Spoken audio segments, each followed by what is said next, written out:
My name is Rachel Montenegro, and I built a software company from my college dorm room to a $110 million valuation in 7 years. Then my stepmother convinced the board to make my half-sister CEO while I was recovering from surgery, so I deleted every line of code I had ever written and watched their empire crumble in real time. Before we jump back in, tell us where you're tuning in from, and if this story touches you, make sure you're subscribed, because tomorrow, I've saved something extra special for you. My name is Rachel Montenegro.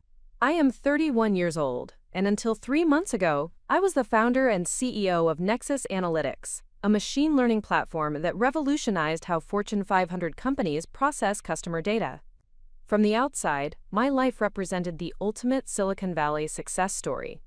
A corner office on the 42nd floor of a glass tower in downtown Seattle, a penthouse apartment overlooking Elliott Bay, and a company valuation that had venture capitalists calling me the next tech unicorn. But last Tuesday, I received a phone call that transported me back to a childhood I had spent years trying to forget. My half-sister Diana was on the other end of the line, her voice dripping with the same condescending sweetness I remembered from when we were children. She was calling to inform me that the board of directors had voted to remove me as CEO of the company I had built from nothing, effective immediately. Have you ever had someone steal credit for your life's work? If you have ever been betrayed by family members who were supposed to support your dreams, if someone has ever tried to erase your contributions and claim your achievements as their own, share your story in the comments below. Hit subscribe and ring that notification bell because what I am about to reveal will show you that sometimes the people closest to you can become your greatest enemies, but also that true power comes from being irreplaceable in ways they never understood. The betrayal I experienced was not just professional, it was deeply personal, rooted in family dynamics that had been festering for over 2 decades. But what happened next proved that the most devastating revenge is not anger or retaliation. It is the quiet confidence that comes from knowing your true worth and being willing to walk away from everything rather than let others diminish your value. 3 months ago, I was featured on the cover of Forbes magazine as one of the top female entrepreneurs under 35. The article described my journey from a scholarship student at University of Washington to the founder of one of the fastest-growing software companies in the Pacific Northwest. Reporters called me a visionary, investors called me a genius, and industry leaders invited me to speak at conferences about innovation and disruption. But the story that Forbes told was sanitized and polished, focusing on the glamorous aspects of entrepreneurial success, while glossing over the brutal realities of building a company from nothing. They did not mention the nights I slept in my car during my senior year of college because I could not afford both rent and the server costs for my prototype software. They did not discuss the 3 years I survived on ramen noodles and coffee while working 18-hour days to perfect my algorithms. Most importantly, they did not reveal the family dynamics that had shaped every decision I made, every risk I took, and every sacrifice I endured to build something that no one could take away from me. At least, that is what I believed until my stepmother, Victoria Montenegro, proved that even the most carefully constructed success can be vulnerable to betrayal from those who share your last name. The phone call that changed everything came on a Thursday morning in early September. I was in my office reviewing quarterly projections when my assistant informed me that Diana was on line 2, calling from the company's main conference room. This was unusual because Diana worked in our marketing department and rarely had reason to contact me directly during business hours. "Rachel," Diana said when I picked up the phone, her voice carrying a strange mixture of nervousness and authority. "I need you to come to conference room A immediately. There are some people here who need to speak with you." Something in her tone made my stomach tighten with apprehension, but I assumed this was related to a client presentation or strategic partnership discussion. I walked down the hall to our largest conference room, expecting to find potential investors or corporate partners waiting to discuss collaboration opportunities. Instead, I found myself facing 6 members of Nexus Analytics' board of directors, including 2 representatives from our primary venture capital firm, the chief financial officer who had been with the company for 4 years, and my stepmother Victoria, who had never attended a board meeting in the 5 years since she had invested in the company. Victoria was sitting at the head of the conference table, wearing an impeccably tailored navy suit and the kind of cold smile that I remembered from my childhood whenever she was about to deliver news that would devastate me while maintaining plausible deniability about her intentions. Diana was seated to her right, clutching a folder of documents and avoiding eye contact with me. "Rachel," Victoria said, her voice carrying the authoritative tone she had perfected during her years as a corporate attorney, "please have a seat. We have some important company business to discuss." I remained standing, suddenly understanding that this was not a normal business meeting. The energy in the room felt hostile and predetermined, as if decisions had been made before I had even been summoned. "What kind of business requires a board meeting that I was not informed about?" I asked, looking around the table at people I had considered allies and partners. James Morrison, the lead partner from our venture capital firm, cleared his throat and began reading from a prepared statement. "Rachel, the board has been reviewing the company's performance and strategic direction over the past quarter. While we appreciate your contributions to Nexus Analytics development, we have determined that the company would benefit from new leadership at the executive level."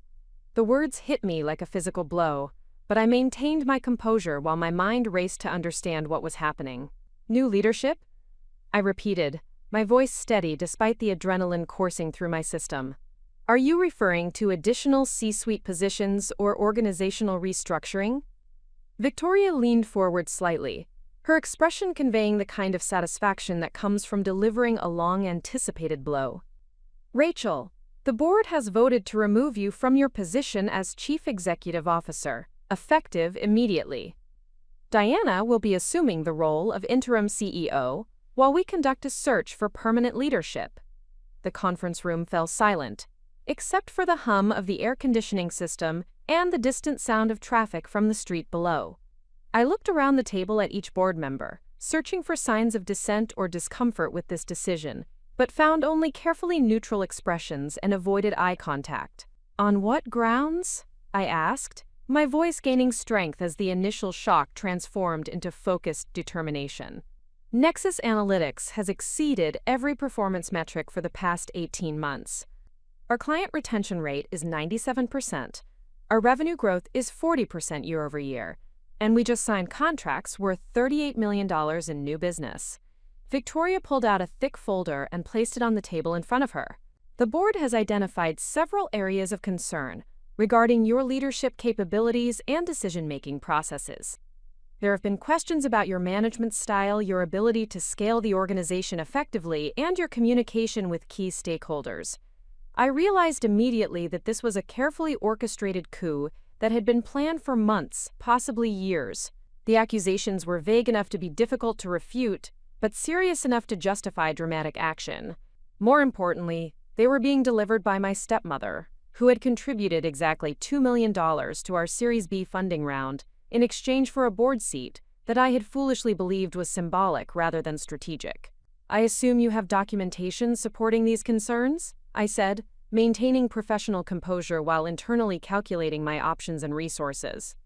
James Morrison spoke up, his voice carrying the uncomfortable tone of someone who knew he was participating in something ethically questionable, but financially advantageous. "Rachel, this decision was not made lightly. The board has been discussing these issues for several months, and we believe that new leadership will position the company for continued growth and expansion." Diana finally looked up from her folder, her eyes meeting mine for the first time since I had entered the room. "Rachel, we want this transition to be as smooth as possible. We're prepared to offer you a generous severance package and a consulting role that would allow you to maintain involvement with the company's technical development." The patronizing tone in Diana's voice triggered memories of our childhood, when she would offer to help me with homework or share her toys in ways that always resulted in her gaining advantage while making me feel grateful for scraps of consideration. She was 3 years younger than me, had joined Nexus Analytics only 18 months earlier with no relevant experience, and had never written a single line of code or closed a single major deal. "Let me understand this correctly," I said, walking slowly around the conference table while maintaining eye contact with each board member. "You are removing me as CEO of the company I founded, that I built from nothing, that carries my technical innovations and strategic vision, and you are replacing me with someone who has been here for less than 2 years and whose primary qualification is being Victoria's daughter." Victoria's expression hardened, and for a moment I saw the cold calculation that had always existed beneath her polished exterior. "Rachel, Diana has an MBA from Wharton and extensive experience in corporate strategy and operations management. She is highly qualified to lead this organization through its next phase of growth." I laughed, not with humor, but with the kind of bitter recognition that comes from finally understanding the scope of a betrayal that has been years in the making. Diana's MBA is in marketing, and her experience consists of 18 months in our marketing department and 2 years at a consulting firm where she analyzed other people's businesses without ever building anything herself. The room fell silent again, and I could see discomfort spreading across the faces of board members who were beginning to realize they were witnessing a family drama rather than a professional transition. But Victoria had clearly prepared for this moment, and she was not going to allow emotional appeals or logical arguments to derail her carefully planned coup. Preparing and narrating this story took us a lot of time, so if you are enjoying it, subscribe to our channel, it means a lot to us. Now back to the story. "Rachel," Victoria said, her voice taking on the kind of measured tone that lawyers use when delivering devastating news. "Your emotional reaction to this decision demonstrates exactly the kind of leadership instability that concerns the board. Diana has the temperament and strategic thinking necessary to guide Nexus Analytics through complex growth challenges." I realized in that moment that Victoria had been planning this betrayal since the day she invested in my company, possibly since the day I had first achieved success that exceeded anything her biological daughter had accomplished. This was not about company performance or leadership capabilities. This was about a woman who could not tolerate watching her stepdaughter succeed in ways that made her own daughter's achievements seem mediocre by comparison. The meeting continued for another 20 minutes, during which various board members presented financial projections and strategic analyses that had obviously been prepared to justify a predetermined decision. They discussed transition timelines, severance packages, and consulting arrangements with the kind of professional efficiency that masked the personal destruction they were orchestrating. Throughout this presentation, I remained silent, listening carefully and taking mental notes while formulating a response that would be both immediate and decisive. Victoria and Diana had clearly spent months preparing for this moment, building alliances with board members, and creating justifications for their actions. But they had made one critical error in their planning. They had forgotten that Nexus Analytics was not just a company I had founded. It was a software platform that I had personally architected, coded, and refined over 7 years of obsessive development. Every algorithm, every user interface, every data processing protocol, and every security feature existed because I had created it. The company's value was not in its office space, its client relationships, or its brand recognition. The company's value was in the proprietary technology that existed solely in my mind and in code repositories that I controlled. As Victoria concluded her presentation and the board members began discussing implementation timelines, I stood up from the conference table and walked toward the door. "Rachel," Diana called after me, "we need to discuss the transition process and your severance terms." I turned back to face the room, looking directly at Victoria while addressing my response to the entire board. "There will be no transition process because there is nothing to transition. You have voted to remove me as CEO of my own company, which is your legal right as board members. But you seem to have forgotten that the technology platform you are acquiring control of exists, because I created it, I maintain it, and I control access to it." Victoria's expression shifted from satisfaction to concern as she began to understand the implications of what I was saying. "Rachel, you have contractual obligations regarding intellectual property and proprietary technology. Any attempt to sabotage or damage company assets would result in immediate legal action." I smiled for the first time since entering the conference room, but it was not a friendly expression. "Victoria, I am not going to sabotage anything. I am simply going to exercise my right to protect my intellectual property and remove my personal contributions from a company that no longer wants my leadership."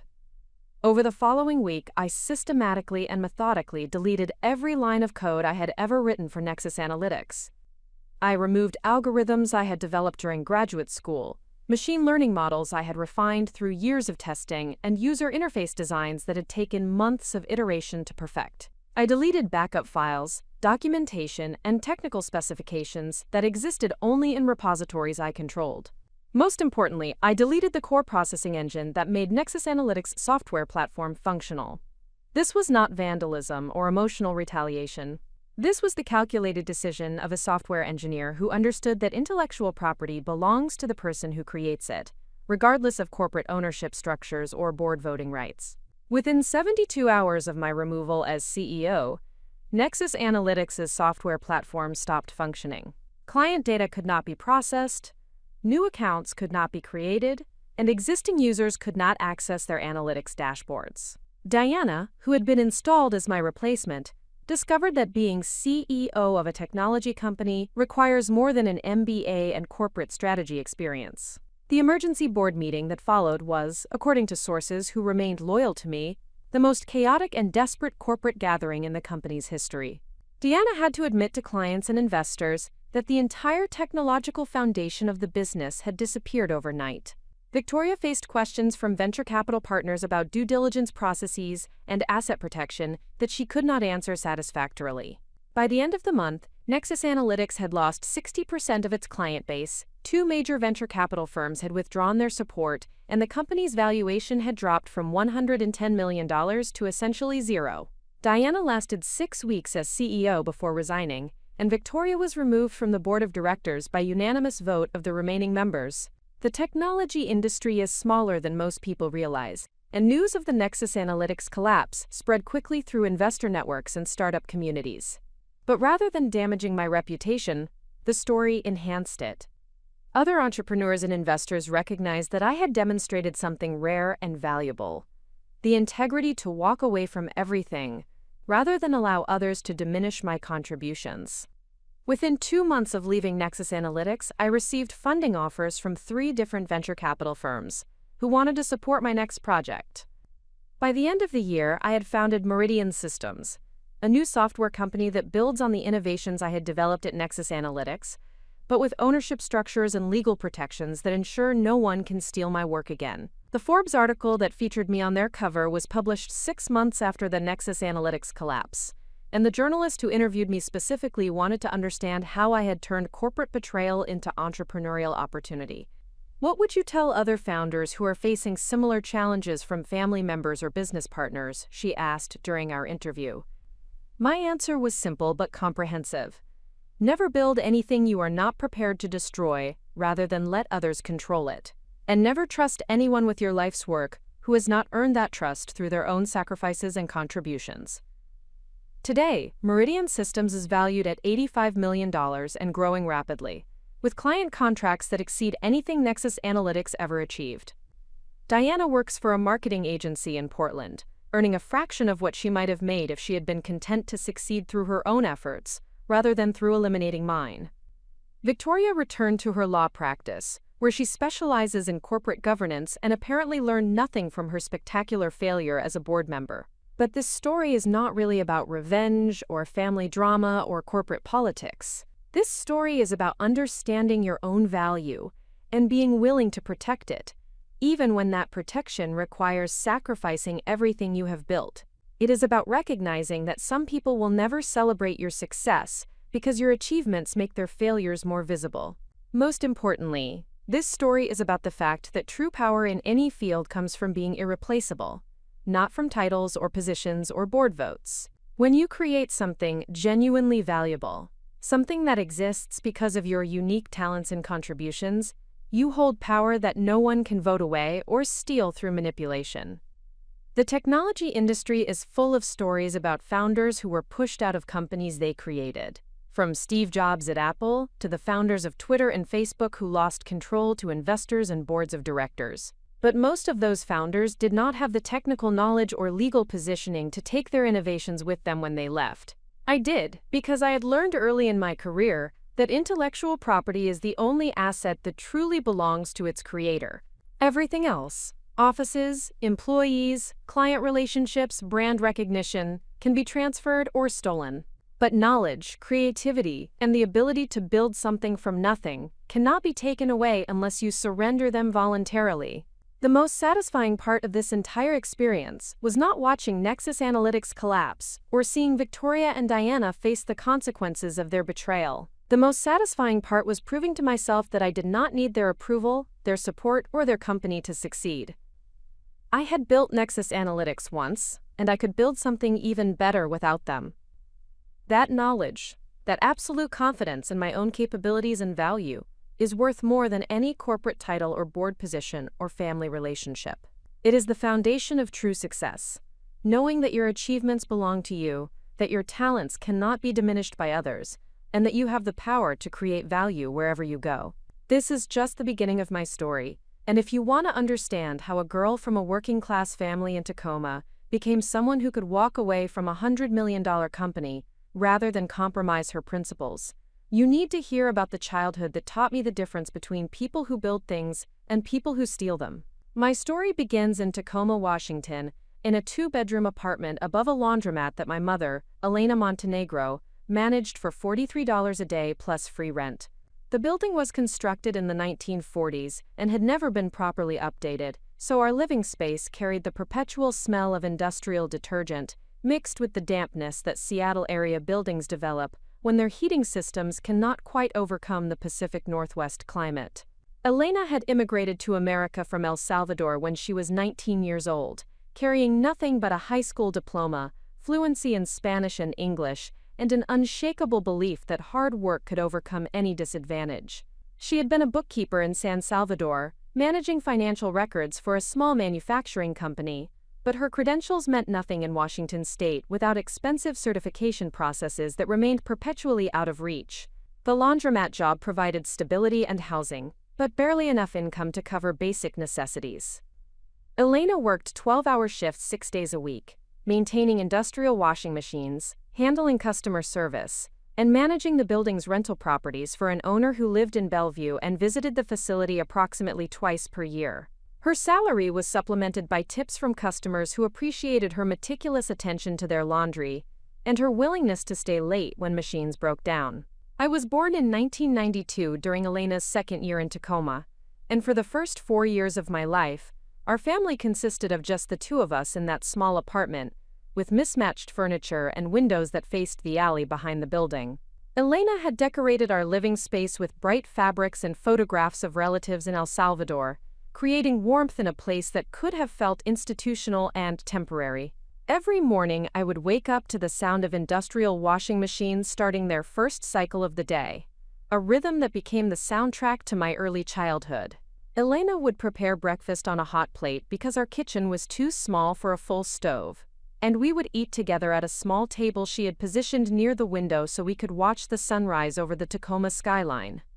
Elena spoke to me exclusively in Spanish until I was 3 years old, determined that I would grow up bilingual, even though she worried this might disadvantage me in American schools. She would tell me stories about her childhood in El Salvador, describing a life filled with extended family, traditional celebrations, and community connections that were completely absent from our existence in Tacoma. "Mija," she would say during our evening conversations as she folded other people's laundry while I played with toy blocks on the floor.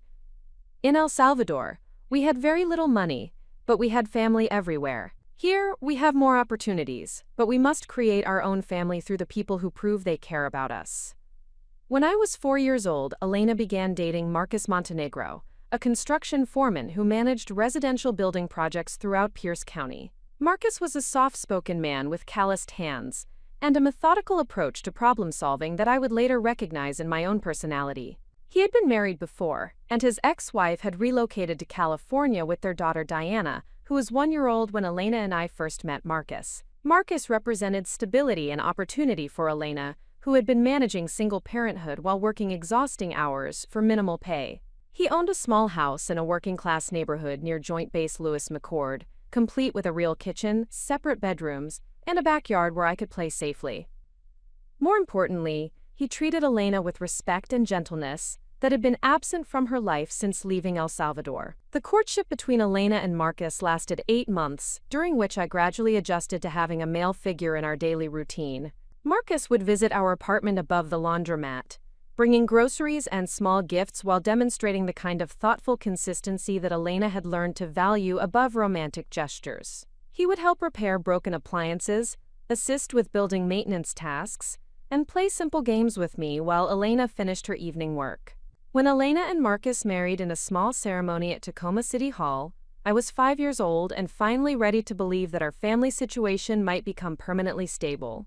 We moved into Marcus's house, and for the first time in my life, I had my own bedroom. A real kitchen where Elena could cook proper meals, and a sense of belonging in a neighborhood where children played in yards and families knew each other's names. Marcus formally adopted me 6 months after the wedding, giving me his last name and legal recognition as his daughter. This gesture meant more to Elena than any romantic declaration, because it provided me with security and legitimacy that she had worried about since my birth. Marcus never made distinctions between his biological daughter and his adopted daughter, at least not during the early years when Diana lived in California and visited only during summer months. The house in Tacoma became a place where I could develop interests and hobbies that had been impossible in our cramped apartment above the laundromat. Marcus had converted the basement into a workshop where he restored furniture and built custom cabinets during evenings and weekends. He taught me to use basic tools, measure accurately, and understand how things were constructed. Lessons that would prove invaluable when I later needed to build software systems from foundational principles.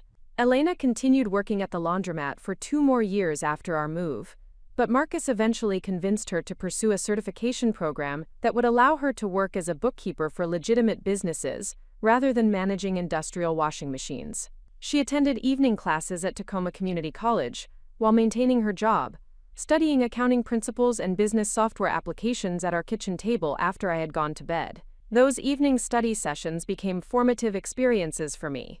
Even though I was too young to understand the content Elena was learning, I would sit beside her with coloring books or simple puzzles, absorbing the discipline and concentration she brought to mastering new skills.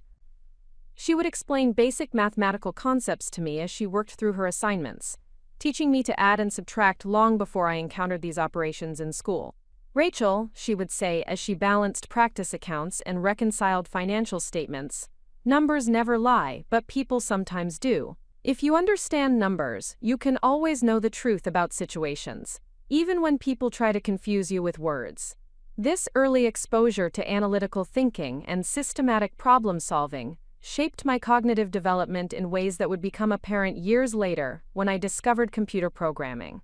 Elena was unknowingly teaching me to think in logical sequences, to check my work for errors, and to understand that complex problems could be solved through methodical attention to detail. When I started kindergarten at Lockburn Elementary School, I was already reading at a 2nd grade level and could perform mathematical calculations that impressed my teachers. Elena had spent countless hours reading to me in both Spanish and English, using library books and educational materials she obtained through community programs designed to support immigrant families. My academic abilities were immediately apparent to my kindergarten teacher, Mrs. Rodriguez, who recommended that I be tested for the district's gifted education program. Elena was initially skeptical of this suggestion, worried that special programs might separate me from other children or create expectations that our family could not support financially. In El Salvador, Elena explained to Mrs. Rodriguez during their first conference, smart children from poor families sometimes get opportunities that their parents cannot afford to maintain. I do not want Rachel to start something we cannot finish. Mrs. Rodriguez, who had worked with immigrant families throughout her career, understood Elena's concerns and spent considerable time explaining how the gifted program operated within the public school system.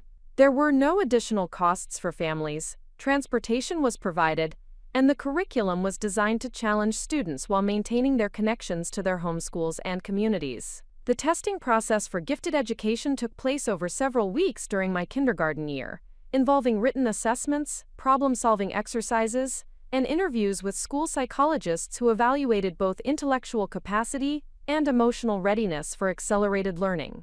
I approached these tests with curiosity rather than anxiety, treating them as interesting puzzles rather than high-stakes evaluations. The results showed that I scored in the 98th percentile for verbal reasoning and the 99th percentile for mathematical logic, placing me among the highest-performing students in the entire district.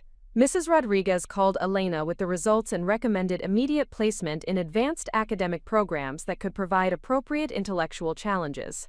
Elena's reaction to this news was complex, combining pride in my abilities with anxiety about navigating educational systems she did not fully understand. She had always known I was intelligent, but she had no frame of reference for what these test scores meant or what opportunities they might create. Marcus, who had attended public schools in Washington state, was better equipped to understand the potential significance of these results.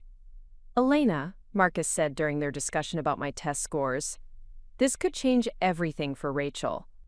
If she really is as smart as these tests say, she could get scholarships to college, maybe even to universities that we could never afford otherwise." The decision to enroll me in the gifted education program represented a turning point for our family, not just academically but socially and culturally. Elena would need to interact with teachers, administrators, and other parents who came from different economic and educational backgrounds. She would need to advocate for my educational needs while learning to navigate institutional systems that operated according to unwritten rules she had never encountered. During the summer before first grade, Elena enrolled herself in an English as a second language course, specifically designed for parents whose children were entering advanced academic programs. She was determined to ensure that language barriers would not prevent her from supporting my education effectively. She practiced pronunciation, learned educational terminology, and studied American school culture with the same methodical approach she had brought to her bookkeeping certification. My first day in the gifted education program was also Elena's first experience with the social dynamics of high-achieving academic environments. The other parents dropping off their children were predominantly white, well-dressed, and comfortable discussing educational strategies and enrichment opportunities that were completely foreign to our family's experience. Elena had dressed in her best professional clothes and practiced English phrases she might need during conversations with teachers or other parents. She walked me to the classroom door, spoke briefly with my new teacher, and returned home feeling overwhelmed by the differences between our family and the families surrounding us in this new educational environment. That evening, as Elena helped me organize school supplies and prepare for the academic challenges ahead, she shared advice that would shape my approach to competition and achievement for the rest of my life. "Mija," she said as we arranged pencils and notebooks on my small desk, "some of these children have parents who went to university, who understand how schools work, who know how to help their children succeed. We are learning these things together, but that does not mean you cannot be as successful as they are." She paused, looking directly at me with the kind of serious expression that indicated she was sharing something important. "You will work harder than some of these children because you are starting from a different place. But working harder will make you stronger, and being stronger will help you succeed in ways that they might not be able to understand." This conversation established a framework for understanding academic competition that emphasized effort over natural talent, resilience over initial advantages, and long-term development over short-term comparisons. Elena was teaching me that success would require sustained effort, and that our family's lack of educational background was a challenge to overcome rather than an excuse for accepting limitations. The first year in the gifted program was academically stimulating, but socially challenging. I was intellectually capable of handling the accelerated curriculum, but I lacked the cultural references and background knowledge that many of my classmates took for granted. They discussed family trips to museums and educational destinations, summer camps focused on science or technology, and books their parents had recommended that were not available in our local library. Elena addressed these gaps through systematic research and community resource utilization that demonstrated remarkable creativity and determination. She identified free cultural events in Tacoma and Seattle, arranged transportation to museums and educational programs, and created learning opportunities that substituted for the expensive enrichment activities that other families could afford. Saturday mornings became dedicated to educational expeditions, where Elena and I would visit the Washington State History Museum, attend free lectures at the University of Washington Tacoma campus, or explore the Tacoma Art Museum during Community Appreciation Days. Elena would prepare for these visits by reading about the exhibits or topics in advance, ensuring that our time was educational, rather than merely recreational. These experiences were formative not just because of their educational content, but because they demonstrated Elena's commitment to ensuring that my academic potential would not be limited by our family's economic circumstances. She was teaching me that intellectual curiosity and systematic effort could overcome many disadvantages, and that education was valuable enough to justify significant personal sacrifices. By the end of first grade, I had established myself as one of the top performers in the gifted program, consistently scoring at the highest levels on academic assessments, while developing strong relationships with teachers who recognized both my intellectual abilities and my exceptional work ethic. My success was built on the foundation Elena had created through her own determination to master unfamiliar systems and provide opportunities she had never experienced herself. The pride Elena felt in my academic achievements was evident in her careful preservation of every report card, every teacher comment, and every certificate or recognition I received.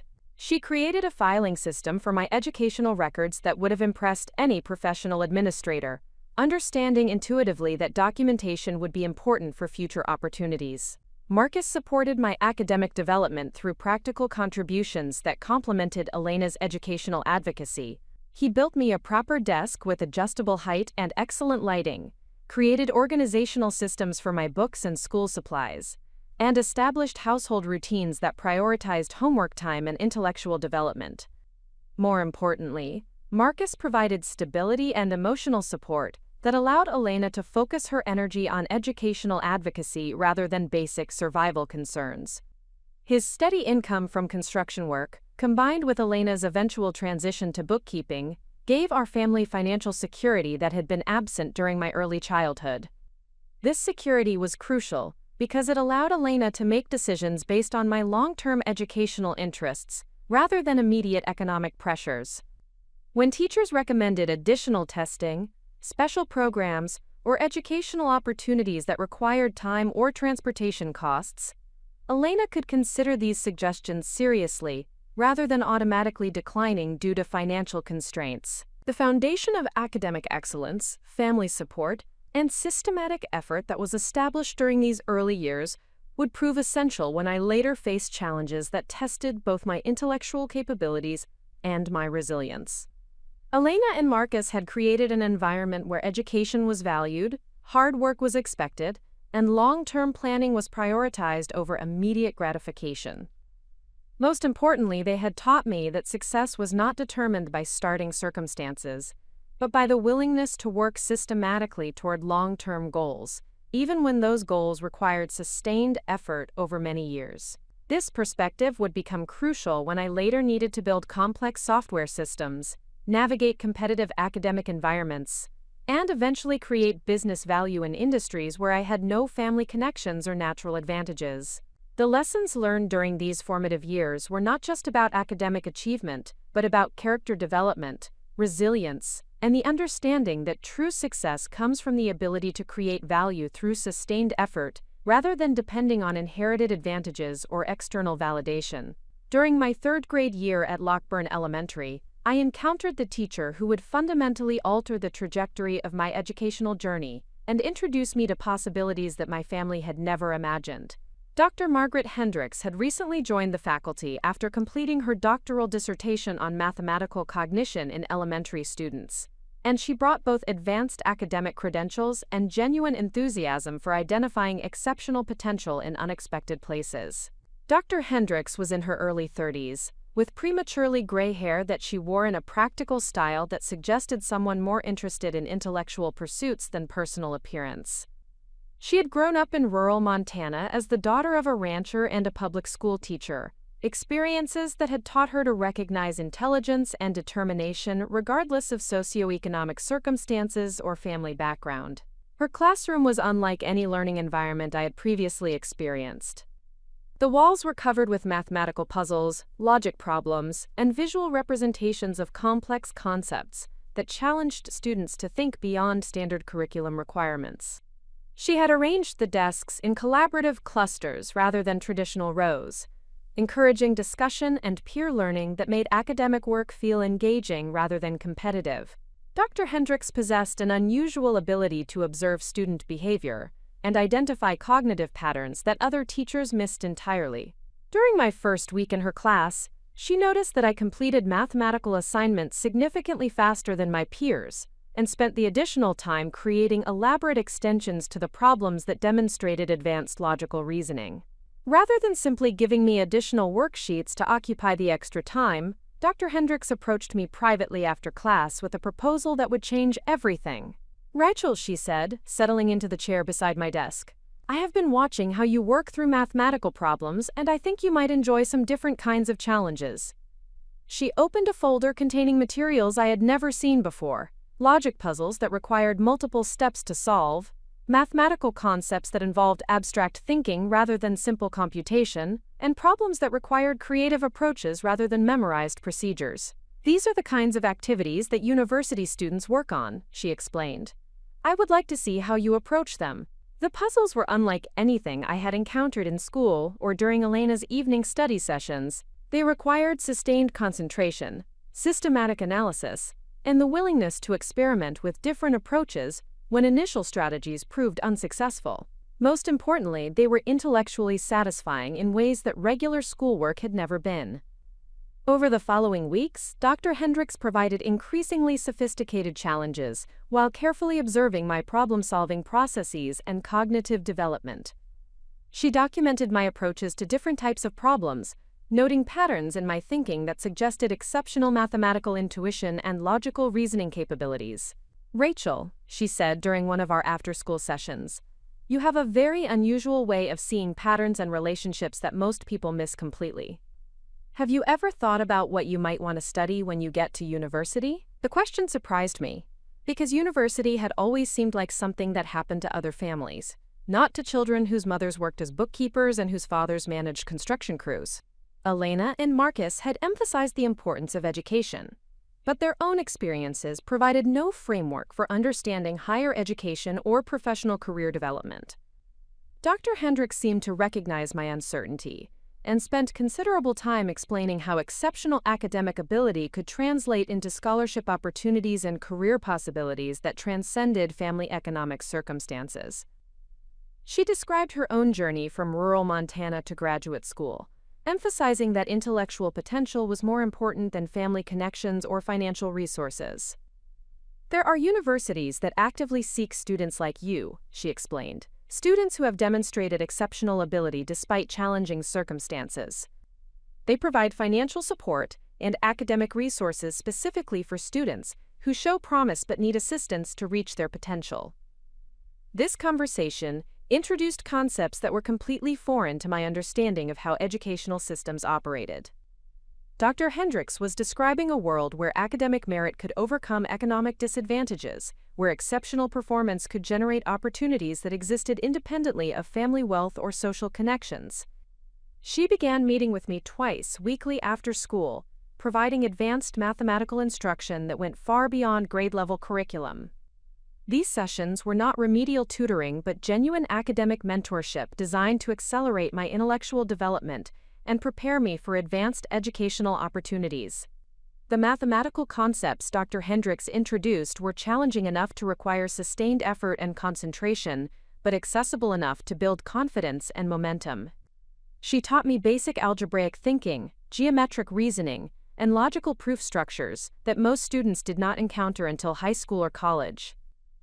More importantly, she taught me to approach intellectual challenges systematically, breaking complex problems into manageable components, and developing strategies for working through difficulties, rather than becoming frustrated when solutions were not immediately apparent. These metacognitive skills would prove essential throughout my educational and professional development. Dr. Hendricks also recognized that exceptional academic ability required emotional and social support to develop effectively. She helped me understand that being intellectually advanced was not something to hide or apologize for, but rather a responsibility to develop fully and use constructively. "Intelligence is like any other talent," she explained during one of our sessions. "Musicians practice to develop their abilities, athletes train to improve their performance, and intellectually gifted students need appropriate challenges to reach their potential. There is nothing wrong with being smart, and there is everything right with working to become smarter." This perspective was crucial because it addressed my growing awareness that my academic abilities made me different from most of my peers in ways that could create social challenges. Dr. Hendricks helped me understand that intellectual differences were natural variations rather than reasons for self-consciousness or social isolation. After 3 months of intensive work together, Dr. Hendricks requested a meeting with Elena and Marcus to discuss my educational development and recommend specific steps for maximizing my academic potential. She prepared carefully for this conversation, understanding that my parents would need detailed explanations and practical guidance to navigate unfamiliar educational systems. The meeting took place in Dr. Hendricks' classroom on a Thursday evening, when Elena could arrange coverage for her bookkeeping responsibilities, and Marcus could leave his construction site early. Elena had dressed in her most professional attire and brought a notebook to record important information, approaching this conference with the same systematic preparation she brought to all significant family decisions. Dr. Hendricks began by showing Elena and Marcus examples of my work, explaining the advanced nature of the problems I had been solving, and comparing my performance to typical expectations for students several years older. She documented my progress systematically, providing objective evidence of exceptional ability rather than relying on subjective impressions. Rachel has demonstrated mathematical reasoning abilities that place her among the top 1% of students nationally, Dr. Hendricks explained, displaying assessment results and work samples. She approaches problems with sophisticated strategies and shows exceptional persistence when working through complex challenges. Elena listened carefully, asking questions about specific examples and requesting clarification when educational terminology was unfamiliar. Marcus, whose own educational experience had been limited to public high school, was clearly impressed but uncertain about the practical implications of these assessments. Dr. Hendricks then outlined specific recommendations for supporting my continued academic development. She described advanced educational programs available within the school district, explained application processes for specialized schools, and provided information about summer enrichment opportunities designed for academically gifted students. The most important decision you will need to make, Dr. Hendricks said, is whether Rachel should continue in standard grade-level classes or move into more accelerated programs that can provide appropriate intellectual challenges. This question forced Elena and Marcus to confront the reality that my educational needs were becoming more complex and specialized than they had anticipated. Advanced programs would require additional time commitments, transportation arrangements, and navigation of institutional systems that neither parent fully understood. Elena asked practical questions about program requirements, financial costs, and long-term educational pathways. Marcus wanted to understand how advanced programs would affect my social development and peer relationships. Both parents were clearly committed to supporting my academic growth, but needed guidance about making decisions that were outside their personal experience. Dr. Hendricks spent considerable time addressing their concerns, explaining how advanced academic programs operated, and describing support systems available for families who were navigating these opportunities for the first time. She emphasized that intellectual advancement did not require sacrificing social development or family relationships when managed appropriately. More importantly, she helped Elena and Marcus understand that exceptional academic ability created both opportunities and responsibilities that required careful cultivation. Rachel has the potential to pursue virtually any academic or professional path she chooses, Dr. Hendricks explained, but reaching that potential will require sustained effort and appropriate educational support. The conversation continued for over 2 hours, during which Dr. Hendricks provided detailed information about specific programs, application timelines, and preparation strategies. She gave Elena and Marcus comprehensive written materials and offered to continue supporting their decision-making process as they evaluated different options. During the drive home from this meeting, Elena and Marcus discussed the implications of Dr. Hendricks' recommendations and the decisions they would need to make about my educational future. Elena was excited about the opportunities being described but worried about the family adjustments that would be required to support advanced academic programs. Marcus, Elena said as we waited at a traffic light near our neighborhood, I never imagined that Rachel could have opportunities like these. In El Salvador, smart children from poor families just worked harder in regular schools.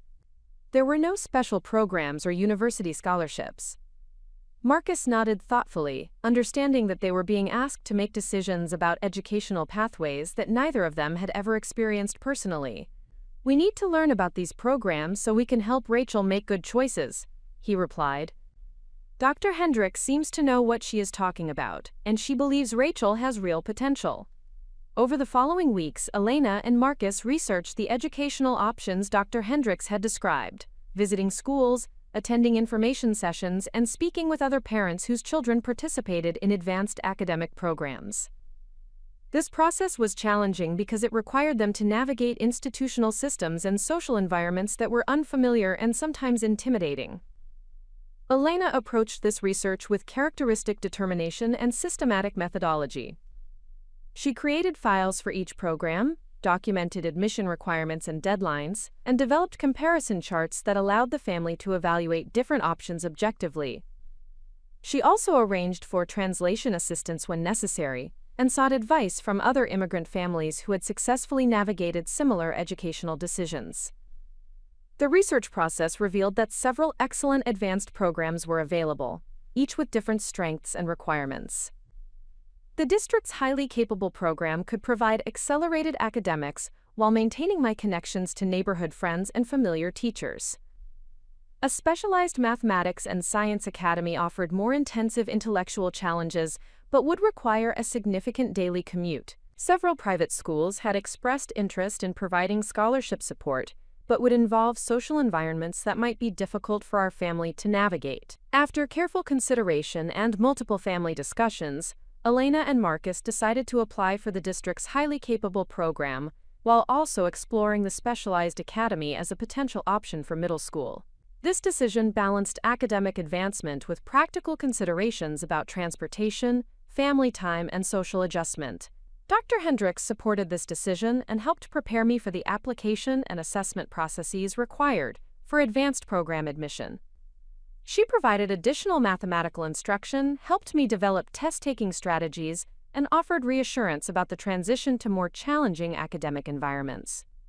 Most importantly, Dr. Hendricks taught me to view intellectual challenges as opportunities for growth rather than obstacles to overcome. "Rachel," she said during one of our final tutoring sessions, "you are going to encounter problems that are difficult enough to require real effort and sustained thinking.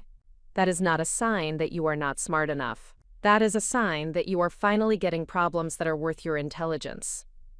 The application process for advanced programs required extensive documentation of academic ability, including standardized test scores, teacher recommendations, and examples of exceptional work. Dr. Hendricks helped coordinate these requirements, ensuring that my application materials accurately represented my capabilities and potential. The testing sessions were more comprehensive than anything I had previously experienced, involving multiple assessments of mathematical reasoning, verbal ability, and creative problem-solving skills. Dr. Hendricks had prepared me thoroughly for these evaluations, so I approached them with confidence rather than anxiety. When the acceptance letters arrived in early spring, confirming admission to the highly capable program and waitlist status for the specialized academy, Elena cried with pride and relief. Dr. Hendricks had been correct about my academic potential, and the doors she had helped open would provide educational opportunities that could transform my entire future. The evening we received the acceptance notification, Dr. Hendricks called to congratulate our family and offer final advice about maximizing the opportunities these programs would provide. "Rachel," she said, "you have worked very hard to earn these opportunities, and your parents have made significant sacrifices to support your education. Remember that academic ability is a gift that comes with the responsibility to develop it fully and use it to help others." This conversation established a framework for understanding academic achievement that emphasized service and responsibility rather than personal advancement alone.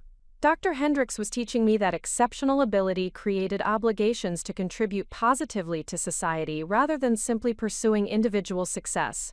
The summer before beginning the highly capable program, Dr. Hendricks continued meeting with me weekly to provide advanced instruction and prepare me for the increased academic rigor I would encounter. These sessions focused on developing independent learning skills, time management strategies, and confidence in approaching unfamiliar intellectual challenges. She also helped me understand the social dynamics of advanced academic programs, explaining how to build relationships with peers who shared my intellectual interests, while maintaining friendships with neighborhood children who had different academic abilities. This guidance would prove essential as I navigated increasingly complex social environments throughout my educational journey. Dr. Hendricks' mentorship during this crucial period established patterns of intellectual curiosity, systematic problem-solving, and academic confidence that would sustain me through every subsequent educational and professional challenge. More importantly, she taught me that exceptional ability was not something to hide or take for granted, but rather a responsibility to develop fully and use constructively throughout my life. The opportunity that would fundamentally reshape my educational trajectory arrived through an unexpected phone call on a rainy Thursday afternoon in late April. Dr. Hendricks contacted Elena at her bookkeeping office with news that the Washington State Mathematics Foundation had selected me for their inaugural Young Scholars Summer Institute, a 6-week intensive program designed for exceptionally gifted middle school students from across the Pacific Northwest. This program represented far more than advanced academic instruction. The institute brought together 40 students who had demonstrated extraordinary mathematical potential, providing university-level coursework, research opportunities, and mentorship from mathematics professors at the University of Washington. Participants would live in supervised dormitories, attend lectures by renowned mathematicians, and complete independent research projects that could potentially be published in academic journals. The selection criteria had been rigorous. Students were required to score in the top 1% nationally on standardized mathematics assessments, demonstrate exceptional problem-solving abilities through portfolio submissions, and receive nominations from educators who could attest to their intellectual maturity and academic commitment. Only 2 students from the entire Tacoma School District had been selected, and I was the youngest participant chosen statewide.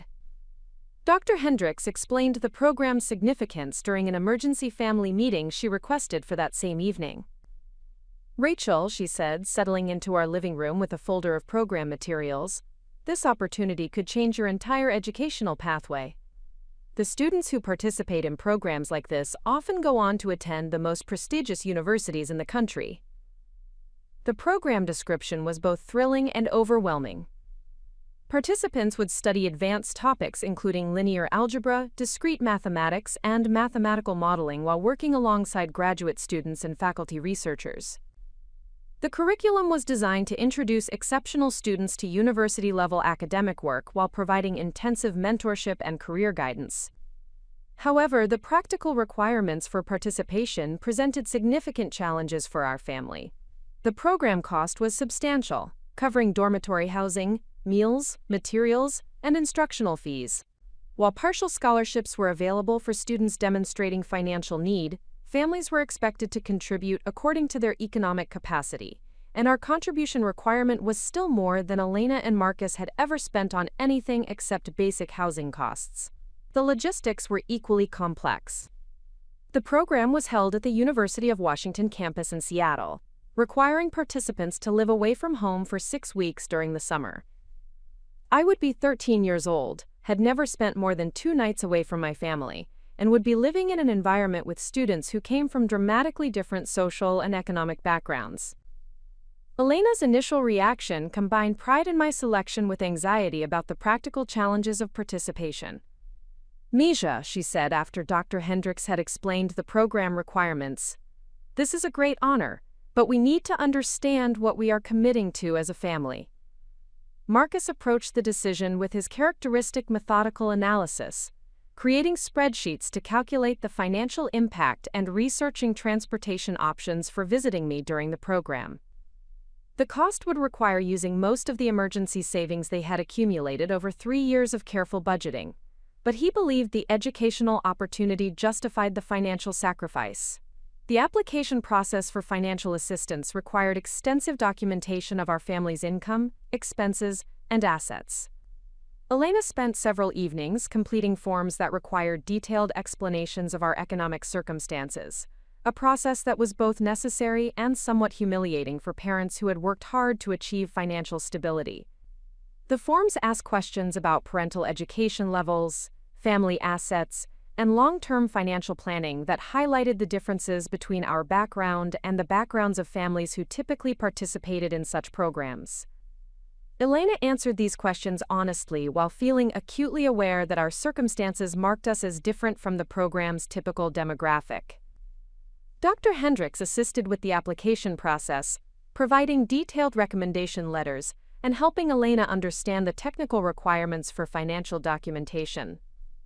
She also connected our family with the program coordinator, Dr. Sarah Chen, who specialized in supporting first-generation college students and families navigating advanced academic opportunities for the first time. Dr. Chen scheduled a phone conference with Elena and Marcus to discuss the program's expectations and address their concerns about my participation. Her approach was professional but warm, demonstrating genuine understanding of the challenges facing families who lacked experience with elite educational opportunities. Mr. and Mrs. Montenegro, Dr. Chen said during our conference call, Rachel's mathematical abilities are truly exceptional, and this program is specifically designed to nurture students like her who show extraordinary potential. We work very carefully to ensure that all participants feel supported and successful, regardless of their family background or previous experience with university environments. She explained the comprehensive support systems built into the program, including academic tutoring, social activities designed to help students build friendships, and regular communication with families to ensure participants were adjusting successfully. Most importantly, she emphasized that the program actively recruited students from diverse backgrounds because intellectual diversity strengthened the overall learning environment. The financial assistance application was approved within 2 weeks, reducing our required contribution to an amount that Elena and Marcus could manage through careful budgeting and additional work hours. The scholarship covered nearly 70% of the program costs, making participation financially feasible while still requiring genuine sacrifice from our family. Elena's work schedule needed significant adjustment to accommodate my absence and the additional income required to cover program expenses. She arranged to work extended hours during the spring months leading up to the program, taking on additional bookkeeping clients and working weekend assignments that normally would have been family time. Marcus similarly adjusted his construction schedule, accepting overtime opportunities and additional projects that would generate the income needed to support my participation. Both parents approached these sacrifices with determination rather than resentment, understanding that educational opportunities of this caliber rarely presented themselves to families in our circumstances. The preparation phase required learning about academic and social expectations that were completely outside our family's previous experience. The program provided detailed guidelines about appropriate clothing for university settings, recommended reading lists for background preparation, and suggestions for developing independent living skills that would be essential during the residential component. Elena researched campus life, university culture, and social dynamics that I might encounter as a 13-year-old living alongside 15- and 16-year-old students who came from more privileged backgrounds. She wanted to prepare me for social situations while ensuring that I maintained confidence in my own abilities and worth. The shopping process for program-appropriate clothing and supplies required careful research and budgeting. Elena visited multiple stores to find professional-looking clothes that were suitable for university settings but affordable enough to fit within our limited budget. She approached this task with the same systematic attention she brought to all family financial decisions. Dr. Hendricks continued providing academic preparation throughout the spring semester, introducing mathematical concepts that would be covered in the program and helping me develop the independent study skills that would be essential for success in the university environment. These sessions focused on building confidence with challenging material while teaching me to seek help appropriately when concepts were difficult to grasp initially. The emotional preparation was equally important. Elena and Marcus needed to prepare themselves for sending their 13-year-old daughter to live independently for 6 weeks, while I needed to develop confidence about living away from home and navigating social environments that would be dramatically different from my familiar neighborhood and school settings. Family discussions during this preparation period addressed practical concerns about homesickness, academic pressure, and social integration, while emphasizing the long-term educational benefits that justified these short-term challenges. Elena and Marcus consistently reinforced their confidence in my abilities, while acknowledging that the experience would be demanding for our entire family. The week before departure, Elena and Marcus drove me to the University of Washington campus for an orientation session designed to familiarize participants and families with the residential facilities, academic buildings, and support resources available during the program. This visit was crucial for helping all of us understand the environment where I would be living and studying. The campus was magnificent and intimidating in equal measure.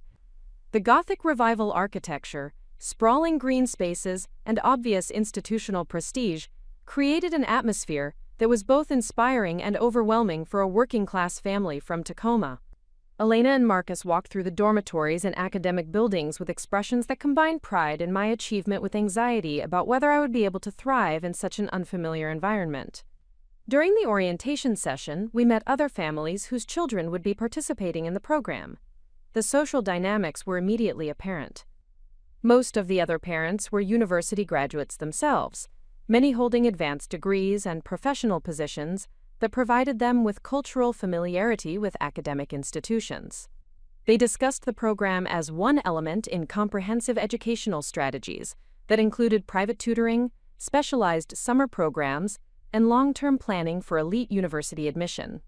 Elena listened carefully to these conversations while taking detailed notes about academic resources and support systems, but I could see her growing awareness of the cultural differences between our family and the families surrounding us. She maintained her composure and engaged appropriately in discussions, but the strain of navigating unfamiliar social territory was evident. The orientation concluded with individual meetings between families and program staff members, who would be responsible for supervising participants throughout the 6-week session. Our meeting was with Dr. James Morrison, a mathematics professor who served as the program's academic director and had extensive experience working with intellectually gifted students from diverse backgrounds. Dr. Morrison reviewed my academic record and assessment scores while discussing the specific coursework I would be completing during the program. He expressed confidence in my ability to succeed academically, while acknowledging that the social adjustment might require additional attention and support. "Rachel," he said, addressing me directly while including Elena and Marcus in the conversation, "you have demonstrated exceptional mathematical abilities, and this program will provide you with academic challenges that are worthy of your talents. The social environment will be different from what you are accustomed to, but that difference will ultimately strengthen your preparation for future educational opportunities." He explained the mentorship component of the program, which would pair me with a graduate student who specialized in supporting younger participants as they adjusted to university-level academic work and residential living. This mentorship was designed to provide both academic support and social guidance throughout the program duration. The drive home from orientation was subdued, as Elena, Marcus, and I processed the magnitude of the opportunity and the challenges that lay ahead. Elena was clearly proud of my selection, but anxious about the social and academic pressures I would face. Marcus was impressed by the program's resources but concerned about whether our family background had adequately prepared me for success in such a competitive environment. That evening, as Elena helped me organize the supplies and clothing we had purchased for the program, she shared advice that would guide my approach to challenges throughout the remainder of my educational journey. "Mija," she said as we folded clothes and arranged materials in the suitcase we had borrowed from a neighbor, "you are going to be surrounded by students who have had advantages that we could not provide. Some of them may have tutors, enrichment programs, and family support that we cannot match. But remember that you earned this opportunity through your own intelligence and hard work." She paused in her packing, looking directly at me with the kind of serious expression that indicated she was sharing something crucial. "Do not let anyone make you feel like you do not belong there. You were selected because you have something special that cannot be bought or inherited. Work hard, learn everything you can, and remember that your family believes in you completely." This conversation established a framework for approaching competitive academic environments that emphasized personal merit over inherited advantages, while acknowledging the reality of social and economic differences that would be part of my educational experience. Elena was teaching me to maintain confidence in my own worth while working systematically to overcome any disadvantages created by our family's circumstances. The night before departure, Elena and Marcus gave me a card they had written together, expressing their pride in my achievement and their confidence in my ability to succeed in this challenging environment. The card included practical advice about managing homesickness, seeking help when needed, and maintaining perspective about temporary difficulties. More importantly, the card included their promise to support my educational goals regardless of the sacrifices required, and their assurance that my academic success would benefit our entire family by creating opportunities that had never been available to previous generations. Elena and Marcus were making it clear that my education was a family investment rather than an individual pursuit, and that my eventual success would validate their belief in the transformative power of education and hard work. The morning of departure arrived with the kind of Pacific Northwest drizzle that made the University of Washington campus appear both mysterious and imposing through the windshield of Marcus's construction truck. Elena had insisted on accompanying me to ensure proper check-in procedures, despite the lost wages this decision represented. She carried herself with the dignified composure she reserved for important family occasions, wearing her most professional attire and maintaining the calm determination that had sustained our family through every significant transition. The dormitory assigned to program participants was McMahon Hall, a modern residential facility that housed undergraduate students during the regular academic year. The building's contemporary architecture and institutional efficiency created an atmosphere that was simultaneously welcoming and intimidating for someone whose previous overnight experiences had been limited to relatives' homes and school camping trips. The check-in process revealed the demographic composition of the Young Scholars program in ways that orientation sessions had not fully conveyed. Families arrived in vehicles that ranged from luxury sedans to practical minivans, but our construction truck was the only work vehicle in the parking area. Most parents wore clothing that suggested professional careers and economic comfort, while their conversations referenced previous summer programs, university connections, and educational planning strategies that assumed substantial financial resources. Elena observed these dynamics with careful attention while maintaining appropriate social engagement with other families.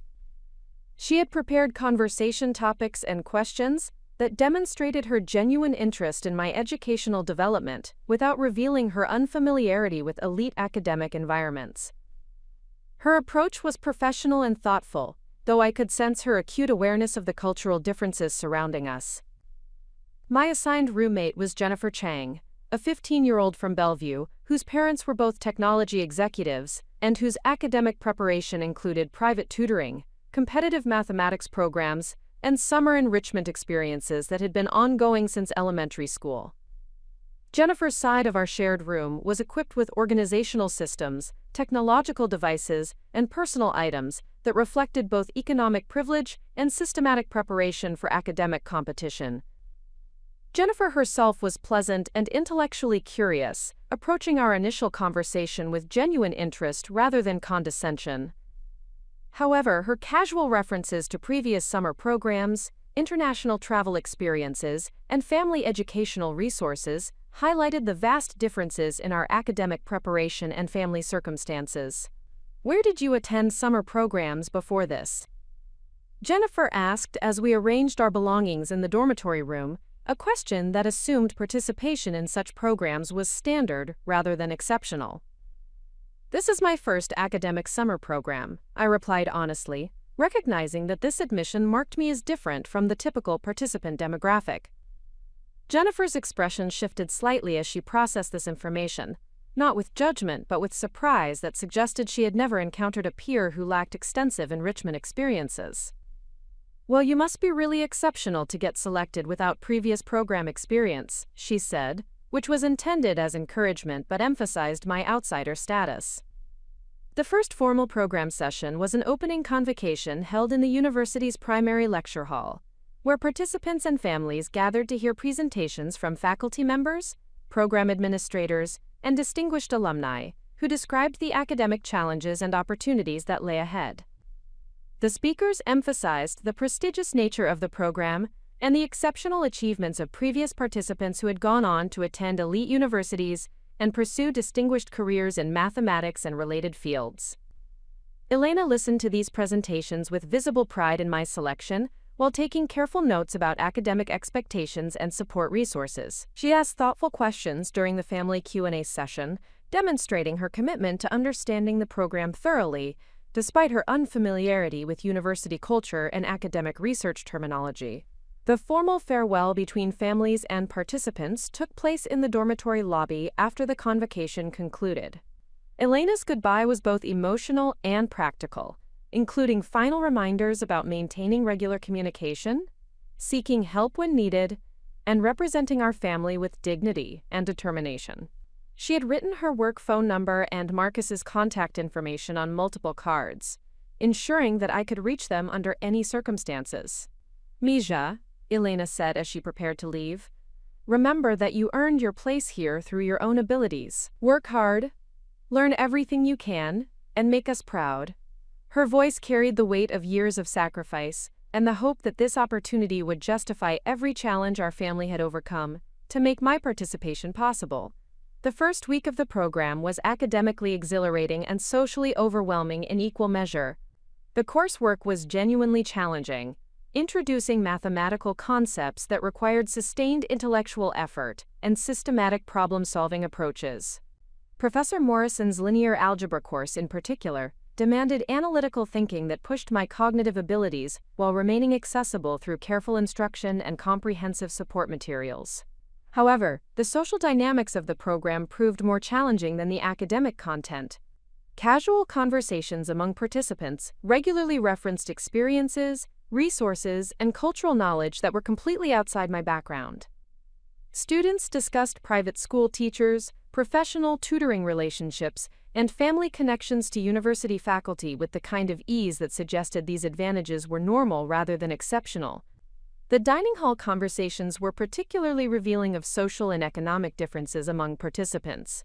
Students compared notes about previous summer programs, discussed plans for high school selection that assumed multiple viable options, and shared stories about family educational travel that treated international experiences as routine rather than extraordinary.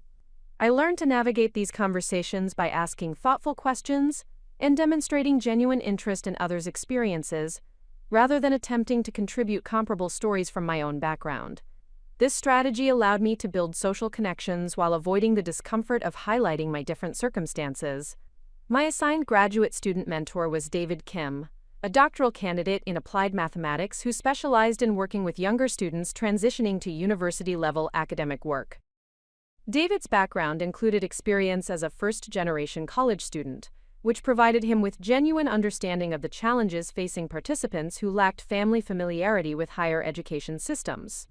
David approached our mentoring relationship with both academic and social support, recognizing that intellectual ability needed to be complemented by confidence and practical skills for navigating unfamiliar institutional environments. Our weekly meetings address not only mathematical concepts, but also study strategies, time management techniques, and approaches for building relationships with faculty members and peers. Rachel, David said during our first formal meeting, I can see from your work that you have exceptional mathematical intuition and problem-solving abilities. The challenge for students like us is learning to succeed in environments where other people have had advantages we didn't experience growing up. His acknowledgement of shared experiences with educational and social challenges was both validating and instructive. David provided practical guidance about academic expectations while helping me understand that success in elite educational environments required both intellectual ability and strategic navigation of social and institutional systems. The academic content of the program was structured to introduce university-level mathematical thinking while providing comprehensive support for students making the transition from high school to college-level work. Professor Morrison's approach combined rigorous intellectual challenges with patient instruction that acknowledged participants' varying levels of preparation and experience. The linear algebra coursework introduced concepts that would later prove essential for understanding computational algorithms and data analysis, though the connections to practical applications were not yet apparent.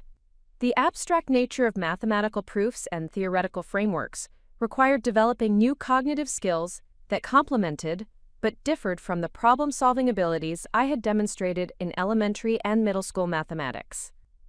Professor Chen's discrete mathematics course provided introduction to logical structures and computational thinking that would become foundational for my eventual interest in computer programming.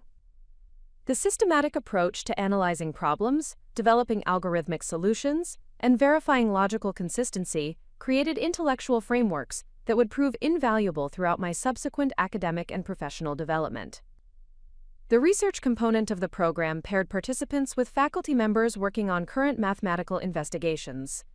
My assignment involved analyzing patterns in prime number distributions under the supervision of Dr. Elena Vasquez, an assistant professor whose research focused on number theory applications in cryptography and computer security. Dr. Vasquez's research required computational analysis that introduced me to basic programming concepts for the first time. The mathematical problems we investigated could only be solved through systematic computer-based calculations that required learning elementary coding skills and algorithmic thinking approaches. These initial programming experiences were revelatory in ways that would not become fully apparent for several years. The logical structure of computer code, the systematic approach to breaking complex problems into manageable components, and the satisfaction of creating functional solutions to challenging problems appealed to cognitive preferences that I had not previously recognized in myself. The social challenges of the program gradually diminished as I developed genuine friendships with peers who appreciated intellectual curiosity and academic dedication rather than focusing primarily on background differences. Jennifer proved to be a thoughtful roommate who was genuinely interested in learning about different perspectives and experiences, while students like Michael Chen and Sarah Rodriguez became study partners, whose collaborative approaches enhanced everyone's learning. The residential component of the program provided independence and responsibility that were both exciting and occasionally overwhelming for someone accustomed to close family oversight and support. Managing daily schedules, academic obligations, and social relationships without parental guidance required developing organizational skills and decision-making confidence that would prove essential throughout my subsequent educational journey. The weekly phone calls with Elena and Marcus became crucial touchstones that provided emotional support while allowing me to process the experiences and challenges of university life. Elena's questions were always practical and supportive, focusing on my academic progress, social adjustment, and overall well-being, rather than demanding detailed reports that might create additional pressure. "How are your classes, Mija?" Elena would ask during our Sunday evening conversations. "Are you learning interesting things, and are the teachers helpful when you have questions?" These conversations allowed me to share both successes and difficulties, while receiving encouragement and practical advice from parents who understood my academic goals, even when the specific content was outside their personal experience. Elena and Marcus consistently reinforced their pride in my achievements, while emphasizing that temporary challenges were normal parts of academic growth, rather than indicators of inadequate preparation. The midpoint evaluation of my program performance included meetings with faculty members, assessment of research progress, and conferences with Dr. Morrison about my academic development and future educational planning. These evaluations confirmed that I was succeeding academically while identifying areas where additional support or challenge would enhance my learning experience. Dr. Morrison's assessment was particularly encouraging regarding my mathematical reasoning abilities and research potential. "Rachel demonstrates exceptional analytical thinking and problem-solving persistence," he wrote in his formal evaluation. "She approaches challenging problems with systematic strategies and shows remarkable ability to learn from feedback and adjust her approaches accordingly." The research component evaluation from Dr. Vasquez emphasized my aptitude for computational work and algorithmic thinking. "Rachel has shown genuine enthusiasm for the programming aspects of our number theory research," she noted. "Her ability to translate mathematical concepts into computational solutions suggests strong potential for future work at the intersection of mathematics and computer science." These assessments provided external validation of abilities and interests that I was still developing and understanding myself. The faculty feedback helped me recognize cognitive strengths and academic preferences that would become crucial for making informed decisions about high school coursework, college preparation, and eventual career direction. The final weeks of the program included preparation for presenting research findings to an audience that included faculty members, graduate students, and families of participants. This presentation requirement was designed to develop communication skills while providing opportunities to demonstrate the intellectual growth that had occurred throughout the 6-week intensive experience. My research presentation focused on computational analysis of prime number patterns and included both mathematical findings and discussion of the programming techniques used to generate and verify results.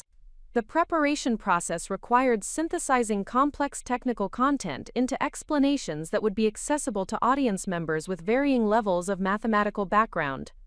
The presentation itself was both nerve-wracking and satisfying, representing the culmination of 6 weeks of intensive academic work while demonstrating capabilities that I had not possessed at the beginning of the program. Elena and Marcus attended the presentation session, driving to Seattle to witness my academic achievement and meet the faculty members who had been instrumental in my development. Elena's pride was evident as she listened to my presentation and observed the respect with which faculty members and peers responded to my work. For a woman who had sacrificed work hours and financial security to support my participation, seeing tangible evidence of academic growth and recognition provided validation that these investments had been worthwhile. The program conclusion included individual meetings with Dr. Morrison to discuss future educational planning and recommendations for high school coursework that would build on the mathematical and analytical skills developed during the Summer Institute. These conversations addressed both immediate decisions about academic scheduling and longer-term considerations about college preparation and career exploration. Dr. Morrison's recommendations included accelerated mathematics coursework, participation in competitive academic programs, and continued development of the programming skills that had emerged as a particular strength during my research work. He also provided specific guidance about maintaining academic momentum while avoiding the burnout that sometimes affected highly capable students who took on excessive academic loads. The drive home to Tacoma provided opportunity for Elena, Marcus, and me to process the transformative experience and discuss how the knowledge and skills gained would influence my subsequent educational decisions. Elena asked detailed questions about the mathematical concepts I had learned, the research process, and the social dynamics of living independently in a university environment. Marcus was particularly interested in the practical skills I had developed, including time management, independent problem-solving, and the confidence to seek help when encountering unfamiliar challenges. His construction background gave him appreciation for systematic approaches to complex projects, and he recognized that the academic skills I had developed paralleled the methodical thinking required for successful professional work. The program had provided far more than advanced mathematical instruction. The experience had introduced me to university culture, research methodology, computational thinking, and the social dynamics of competitive academic environments. Most importantly, it had demonstrated that I could succeed at the highest levels of academic challenge when provided with appropriate support and opportunity. The connections between mathematical problem-solving and computer programming that I had discovered during Dr. Vasquez's research project would prove to be the foundation for my eventual career path, though these connections would not become fully apparent for several more years. The systematic thinking, logical analysis, and algorithmic approaches that the program had developed would become essential tools for creating the software innovations that would eventually define my professional success.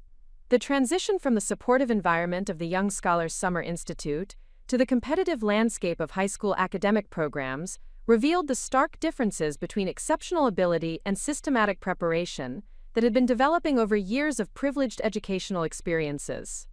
When I entered the 9th grade at Science and Technology Academy, a specialized STEM-focused public school in Bellevue, I discovered that raw intellectual talent required substantial augmentation to compete effectively with peers who had been groomed for academic excellence since early childhood.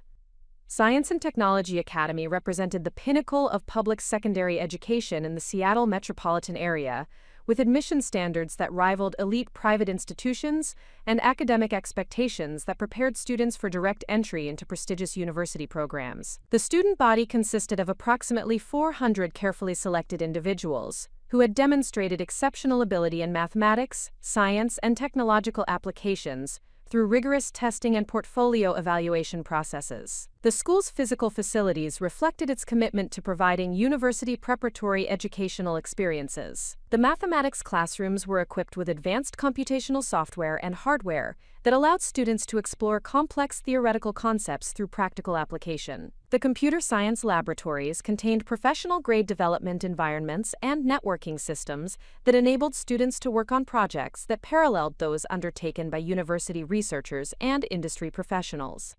The faculty members possessed advanced degrees from research universities and professional experience in their respective fields that provided students with authentic exposure to cutting-edge developments in science and technology. The curriculum was designed to accelerate students through standard secondary education requirements while introducing advanced topics that would provide seamless transitions to rigorous university programs. However, the competitive environment at Science and Technology Academy was unlike anything I had previously experienced. My fellow students represented the most academically accomplished individuals from school districts throughout the region, and many had been participating in advanced educational programs, competitive academic contests, and specialized enrichment opportunities for years before arriving at the academy. During my first week of classes, I encountered the reality of competing with peers whose preparation extended far beyond natural ability or strong work ethics. My advanced placement calculus class included students who had been taking university-level mathematics courses since middle school, whose parents had hired professional tutors to provide individualized instruction, and who participated in mathematical competitions that required sophisticated problem-solving strategies I had never encountered. The computer science program presented even greater challenges regarding preparation disparities. While my summer institute experience had provided introduction to basic programming concepts, many of my classmates had been developing software applications, participating in coding competitions, and working on independent technology projects for several years.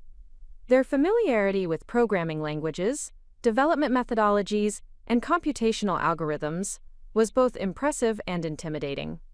Jennifer Walsh, who became my closest friend during freshman year, exemplified the kind of comprehensive preparation that characterized many academy students. Her parents, both software engineers at Microsoft, had provided her with professional quality development tools, private instruction in multiple programming languages, and opportunities to participate in industry conferences and networking events since she was 12 years old. Jennifer approached computer science coursework with confidence and technical vocabulary that reflected years of immersion in professional technology environments. The social dynamics of the academy reinforced academic hierarchies based on preparation and resources rather than natural ability alone. Students formed study groups and collaboration networks that often reflected existing relationships from previous programs, summer institutes, and shared educational experiences. These informal academic communities provided advantages that extended beyond classroom instruction, including access to advanced resources, peer tutoring, and strategic information about educational opportunities. My initial response to these competitive pressures was to increase study time and effort intensity, assuming that harder work would compensate for preparation gaps and resource disparities.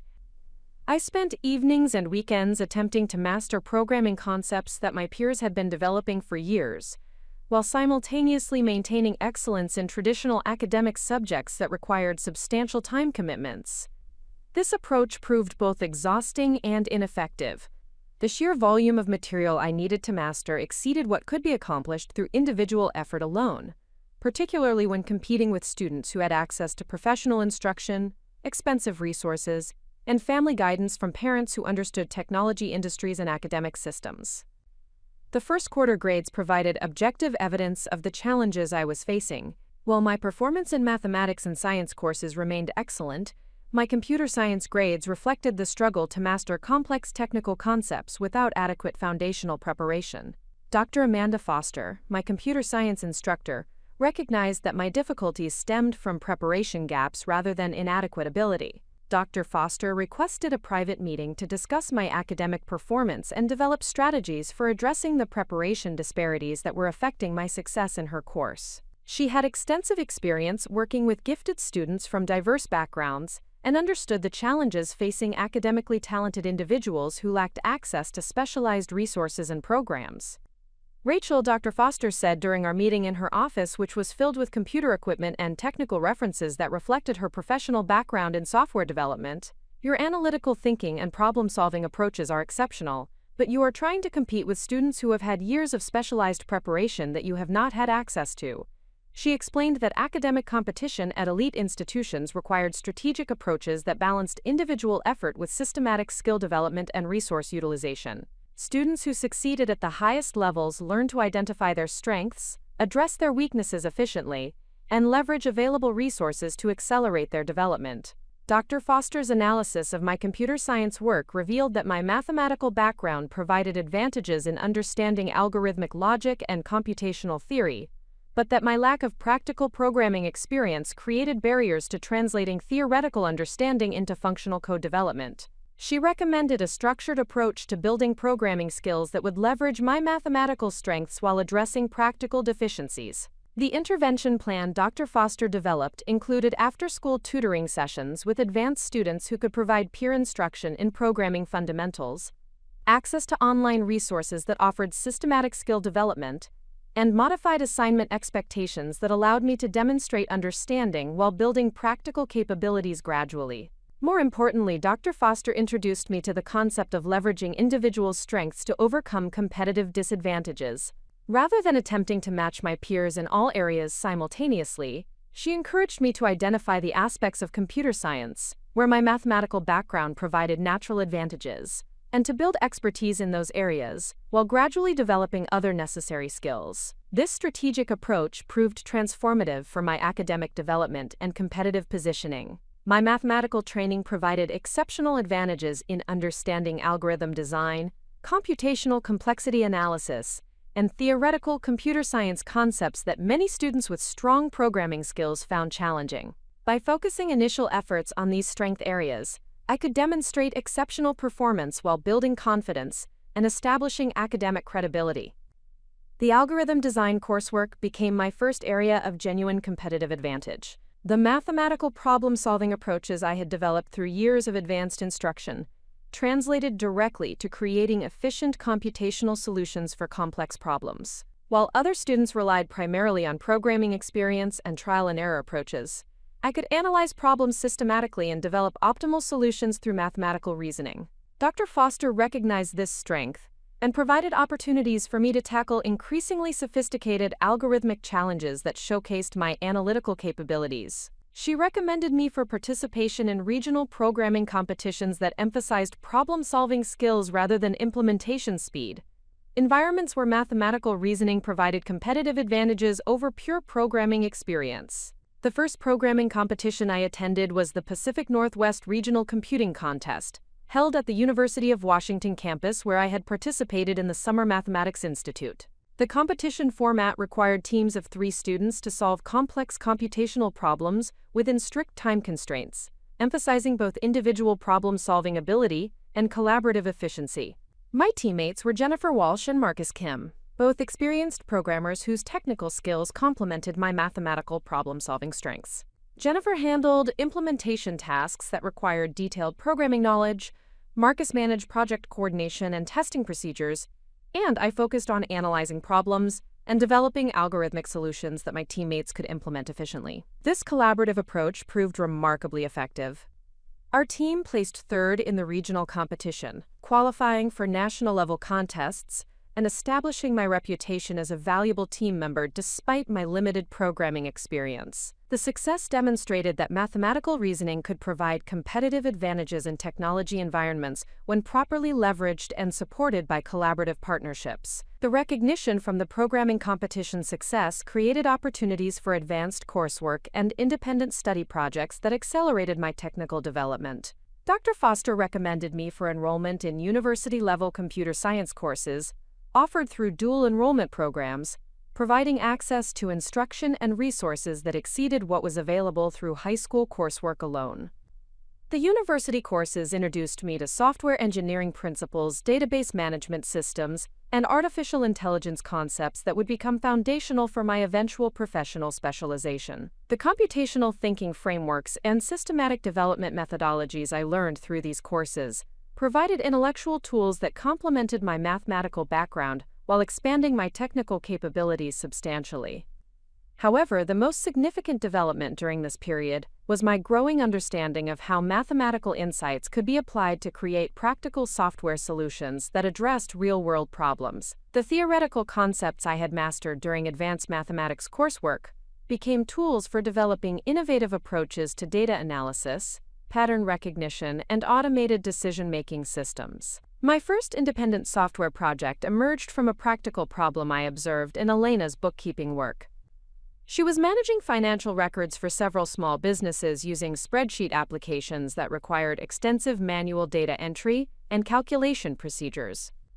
The repetitive nature of these tasks suggested opportunities for automation that could save time while reducing errors and improving accuracy. Working with Dr. Foster as my supervising instructor, I developed a specialized accounting application that automated routine bookkeeping procedures while providing enhanced analytical capabilities for small business financial management.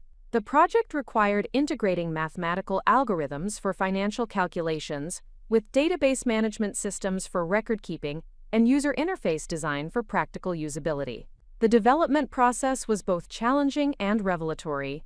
Creating functional software that solved real problems required combining theoretical knowledge with practical implementation skills, systematic testing procedures, and user experience considerations that extended far beyond pure technical competency.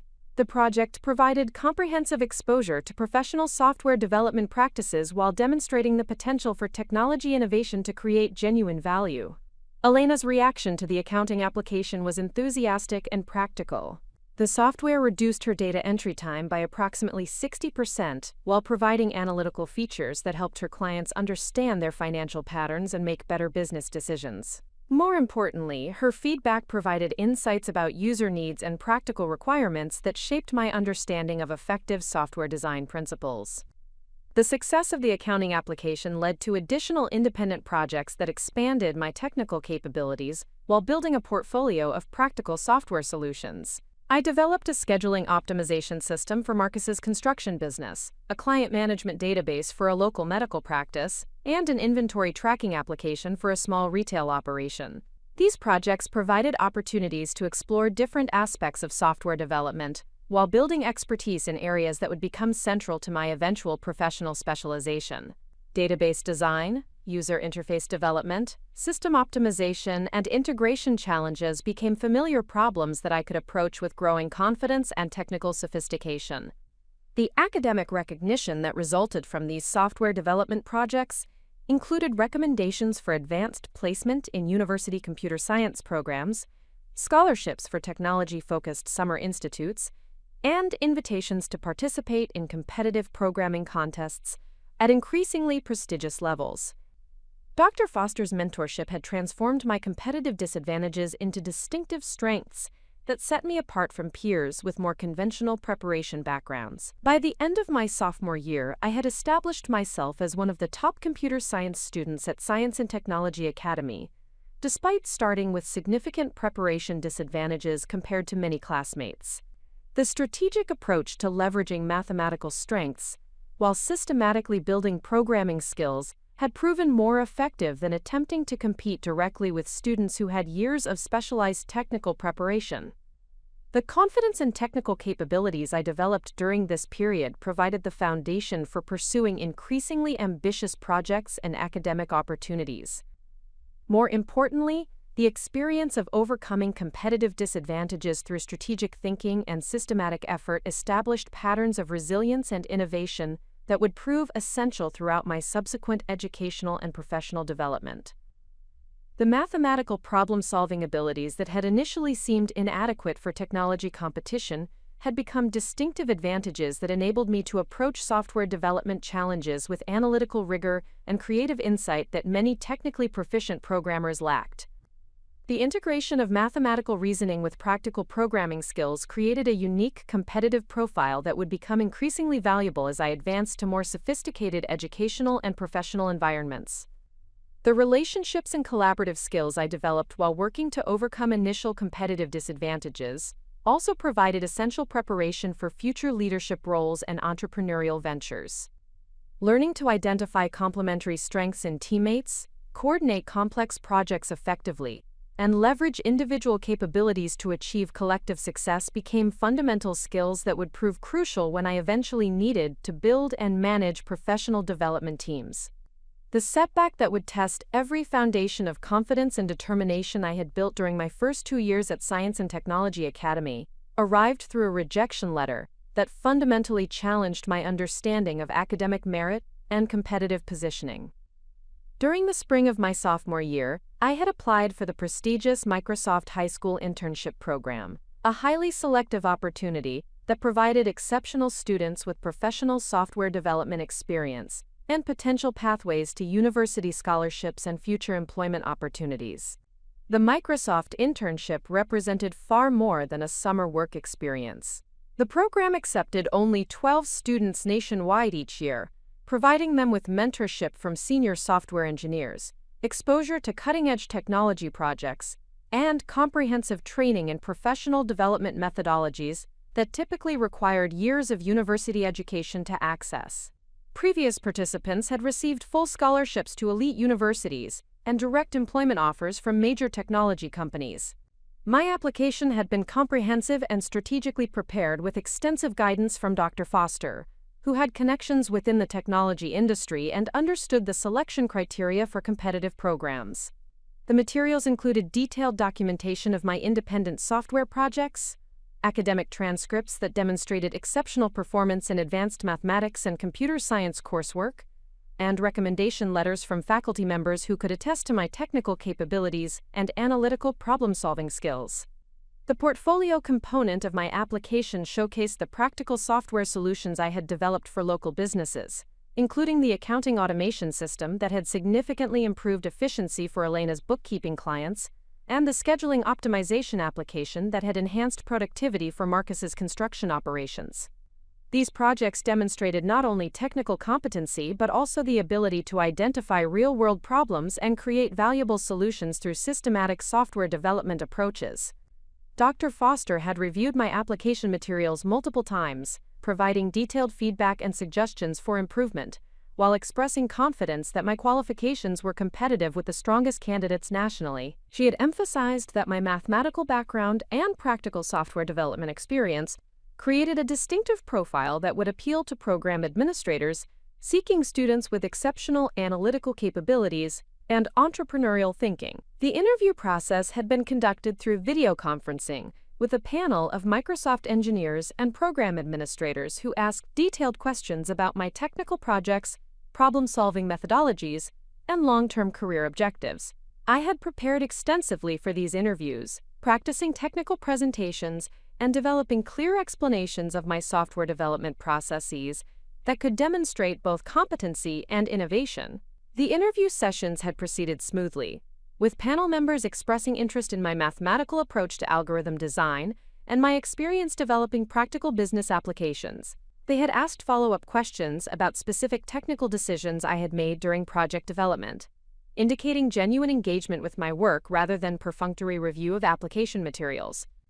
When the rejection notification arrived through email on a Tuesday afternoon in late April, the impact was both devastating and bewildering. The letter was brief and formulaic, thanking me for my interest in the program while informing me that my application had not been selected for participation. No specific feedback was provided about areas where my qualifications had been insufficient or suggestions for strengthening future applications.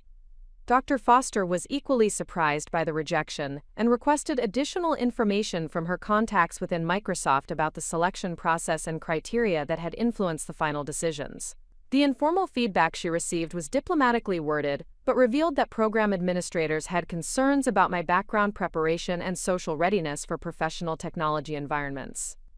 The specific concerns centered on my lack of participation in established technology communities, limited exposure to industry networking events and professional conferences, and absence of connections to technology professionals who could provide ongoing mentorship and career guidance. Program administrators had apparently concluded that my technical abilities were strong but that my professional development would be limited by social and cultural factors that could affect my integration into technology industry environments. This feedback was particularly painful because it highlighted aspects of competitive disadvantage that were largely outside my control or influence. While I had worked systematically to develop technical skills and academic credentials, I had no access to the professional networks, industry connections, and cultural capital that many of my peers inherited through family relationships and economic privilege. The rejection also revealed the limitations of merit-based selection processes that ostensibly evaluated candidates based on ability and achievement, while actually considering social and cultural factors that reflected family circumstances rather than individual qualifications. Despite exceptional academic performance and demonstrated technical competency, my working-class background and lack of industry connections had apparently disqualified me from opportunities that were theoretically available to all qualified candidates. Elena's reaction to the rejection news was a complex mixture of disappointment, anger, and protective concern for my emotional well-being. She had observed my months of intensive preparation for the application process and understood that this rejection represented more than a missed summer opportunity. The setback challenged the fundamental belief that hard work and academic excellence could overcome social and economic disadvantages in competitive environments. "Mia," Elena said as we discussed the rejection during dinner that evening, "sometimes the game is not fair, even when they say it is based on merit. But that does not mean you are not good enough or that you should stop trying to succeed." Marcus approached the situation with his characteristic practical analysis, focusing on lessons that could be learned and strategies that could be developed for future opportunities. He recognized that the rejection provided valuable information about competitive dynamics in technology industries that could inform better preparation for subsequent applications and career development decisions. The immediate emotional impact of the rejection was compounded by social dynamics at Science and Technology Academy, where summer internship placements were frequently discussed among students and often viewed as indicators of academic standing and future potential. Several of my classmates had received prestigious internship offers, including positions at technology companies, research institutions, and university laboratories that would provide exceptional professional development experiences. Jennifer Walsh had been accepted for a summer research position at the University of Washington Computer Science Department, working with faculty members on artificial intelligence projects that could lead to publication opportunities and graduate school connections. Marcus Kim had received an internship offer from a biotechnology startup that would provide exposure to entrepreneurial business development and cutting-edge medical technology applications. The contrast between their success and my rejection was particularly difficult to process, because our academic performance levels were comparable, and my technical project portfolio was arguably more substantial than many of my peers who had received offers. The difference appeared to be related to family connections, industry networking, and social capital, rather than academic merit or technical capability. Dr. Foster recognized that this setback could have lasting implications for my confidence and academic motivation, if not addressed constructively. She requested a private meeting to discuss both the practical lessons that could be learned from the rejection and strategies for maintaining momentum toward long-term educational and career objectives.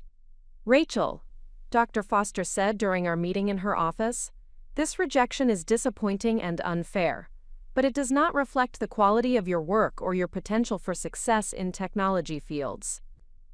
Sometimes the most valuable learning experiences come from setbacks that force us to develop new strategies and approaches."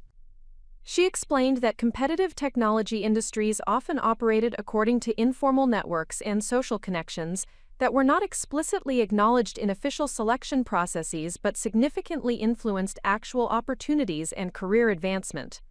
Understanding these dynamics was essential for developing effective strategies for navigating professional environments and accessing opportunities that might not be available through purely merit-based approaches. Dr. Foster also emphasized that the rejection provided motivation for developing alternative pathways that could potentially lead to even better opportunities than the internship program would have offered. Rather than viewing the setback as evidence of inadequate qualifications, I could use the experience as inspiration for creating my own professional development opportunities through independent projects and entrepreneurial initiatives. This perspective proved transformative for my response to the rejection and my approach to subsequent challenges. Rather than accepting that I lacked access to established opportunities, I began considering how I could create value through independent initiatives that would demonstrate capabilities, while building the professional relationships and industry recognition that traditional pathways had not provided. The summer that I had planned to spend at Microsoft became instead a period of intensive independent software development that would prove more valuable for my long-term career development than any internship program could have provided. Working with Dr. Foster as my supervising instructor, I designed an ambitious project that would combine advanced technical challenges with practical business applications while demonstrating capabilities that exceeded typical internship experiences. The project involved developing a comprehensive data analytics platform for small businesses that could provide sophisticated financial analysis, customer behavior insights, and operational optimization recommendations, typically available only to large corporations with substantial technology budgets. The scope required integrating multiple complex technical components, including database management systems, statistical analysis algorithms, user interface design, and cloud computing infrastructure. Dr. Foster connected me with several local business owners who agreed to participate in the development process by providing access to their operational data and feedback about platform features and usability. These partnerships created real-world testing environments that ensured the software would address genuine business needs rather than theoretical problems. Elena's bookkeeping business became the primary testing environment for the initial platform development, providing comprehensive access to financial data from multiple small businesses across different industries. This arrangement allowed me to analyze actual business patterns while developing analytical tools that could identify optimization opportunities and strategic insights that owners could implement to improve performance. The development process was more challenging and comprehensive than any internship experience could have provided. I was responsible for every aspect of the project, including technical architecture design, algorithm development, user interface creation, testing procedures, and business relationship management. The scope required developing capabilities across multiple technical disciplines while learning to manage complex projects independently. The mathematical background that had initially seemed insufficient for technology competition became essential for developing the statistical analysis and pattern recognition algorithms that formed the core of the platform's value proposition. The analytical problem-solving approaches I had learned through advanced mathematics coursework provided frameworks for creating sophisticated data processing capabilities that could extract meaningful insights from complex business information. The platform development also required learning advanced programming languages, database management systems, and cloud computing technologies that extended far beyond the introductory computer science coursework available through high school programs. I spent weeks mastering new technical concepts through online resources, professional documentation, and trial-and-error experimentation that provided comprehensive education in cutting-edge technology applications. By the end of the summer, the data analytics platform was functional and providing valuable insights for several local businesses that were using it to optimize their operations and improve decision-making processes. The software had identified cost reduction opportunities, customer acquisition strategies, and operational efficiency improvements that had generated measurable financial benefits for participating businesses. Up next, you've got two more standout stories right on your screen. If this one hit the mark, you won't want to pass these up. Just click and check them out. And don't forget to subscribe and turn on the notification bell so you don't miss any upload from us.